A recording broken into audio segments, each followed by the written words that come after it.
తెలుగు వారందరినీ ఒక గొడుగు కింద తెచ్చిన వారు కళా పోషకుడి పేరుగాంచిన గణపతి దేవ్ అగ్రకుమారి రాణి రుద్రమణి. మా చిన్నతముందే మా నాన్నగారు మగ సంతామలి, అందుచేతనే నన్ను ఆడపిల్లగా మగపిల్లగా చూశారు. అందుచేతనే ప్రజలకు పెళ్లి చేశా.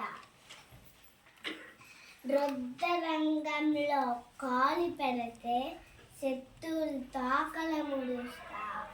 నేను రణరంగంలో వీర వికారం చేస్తే ముందు రుద్రమా వెనక రుద్రమా ఎటు చూసిన రుద్రమా అంటూ శత్రువులు పరుగులు తీస్తాడు. నేను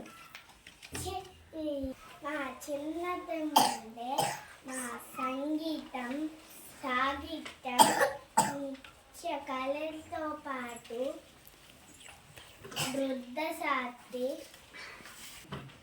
రాజనీతి అర్థశాస్త్రి నేర్చుకున్నాను.